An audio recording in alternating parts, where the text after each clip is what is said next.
Is Airbnb safe for solo female travelers? I say yes.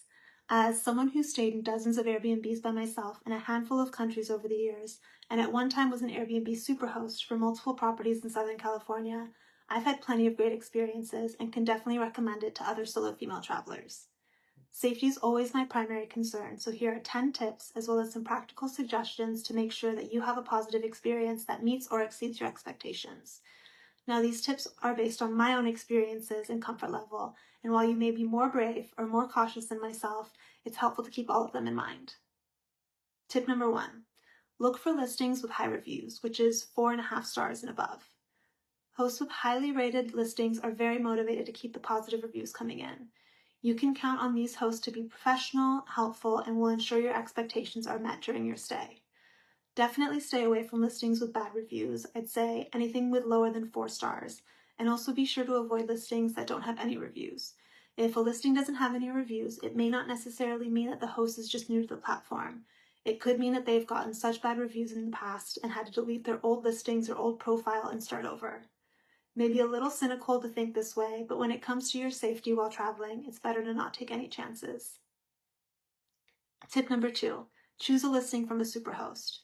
Similarly, hosts that have earned a superhost badge on their Airbnb profiles are highly motivated to keep their status.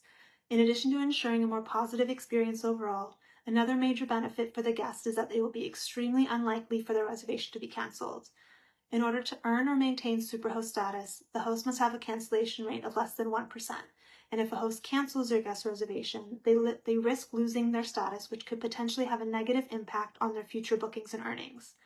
By choosing a superhost property, you eliminate the possibility of being subject to a last-minute cancellation that could leave you scrambling for alternatives. Tip number 3, find the location on Google Maps. Though a listing won't give you an exact address prior to booking, Airbnb's map will give you a pretty good approximate indication of the cross streets or the location of the property. I like to find that same location on Google Maps, where I can drop a pin and map out the distance and recommended routes to the places I intend on visiting. I'll use Street View to scope it out and decide if it looks like an area I would feel comfortable walking in, alone or at night if I had to. On Google Maps or Street View, you could also get a sense if the accommodation is in an area that's accessible by car, and if you could easily get dropped off or picked up by a taxi or rideshare, or the distance that you would have to walk in order to do so.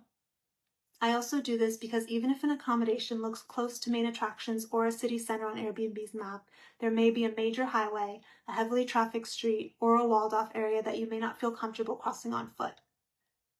Tip number 4, find out if you need to climb stairs. Though a listing may describe that you will need to climb stairs to access a unit once you're on the property, it may not describe any stairs you may also need to climb to reach the property itself from your drop-off point. If you know ahead of time that you need to climb stairs, you could note to pack lightly and wear comfortable shoes so that carrying your own bags will be easier, or you could coordinate transportation to take you directly to your accommodation and assist with your luggage. If you have to struggle with your bags to reach the unit, you may attract unwanted attention from bystanders and neighbors. This advice is particularly helpful in hilly destinations like Dubrovnik in Croatia or the Amalfi Coast in Italy, where many streets are accessible only by foot and up many flights of stairs. Tip number 5, look closely at the photos of the windows.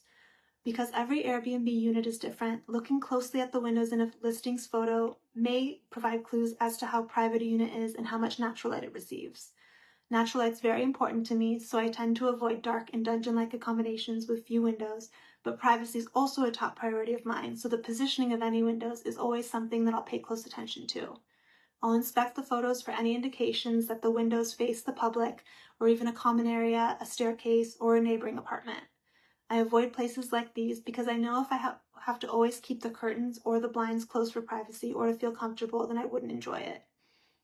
If you're looking for apartments in a city or a town, I suggest choosing an Airbnb that's on a second story or higher to avoid being on a ground floor.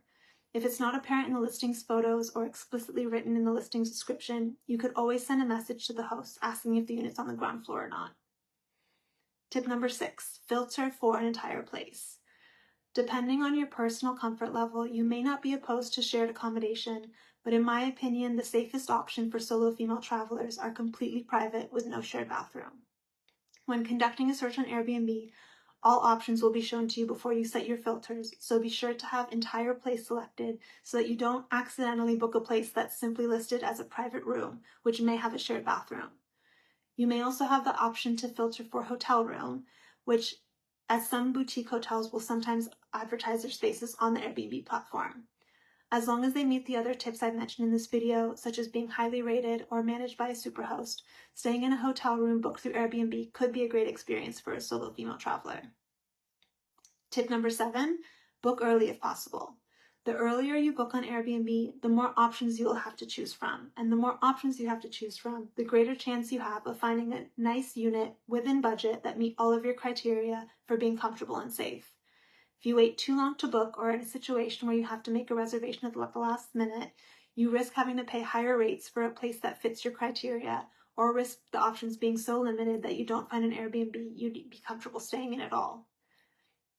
Tip number 8, only share as much personal information with the host as you feel comfortable giving. When making a reservation on Airbnb, guests are required to write a short message to introduce themselves to the host. I typically keep my introduction message short and sweet, by giving a nice compliment to the listing, letting the host know that I'm quiet and respectful of rules and neighbors, and that I'm looking forward to my stay. I prefer not to emphasize that I will be by myself, nor that it's my first time visiting and that I'm unfamiliar with the destination.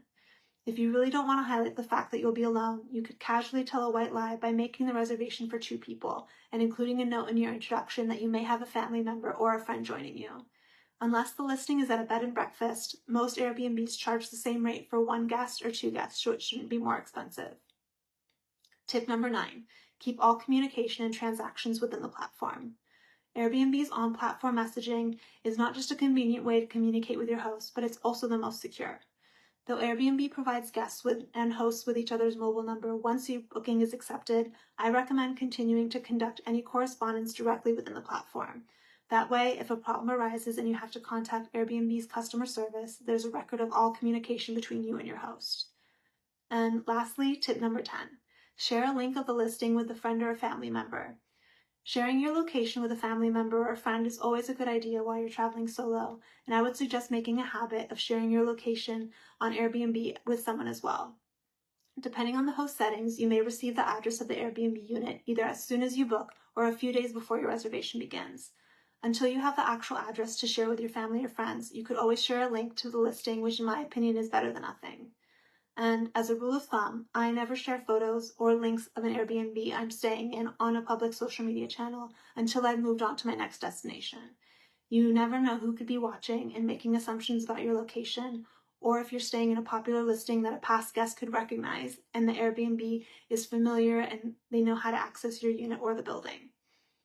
So depending on your comfort level, you may feel that I'm overly cautious or possibly not cautious enough, but it's always better to take precaution when you can, and that these simple tips are easy to keep in mind.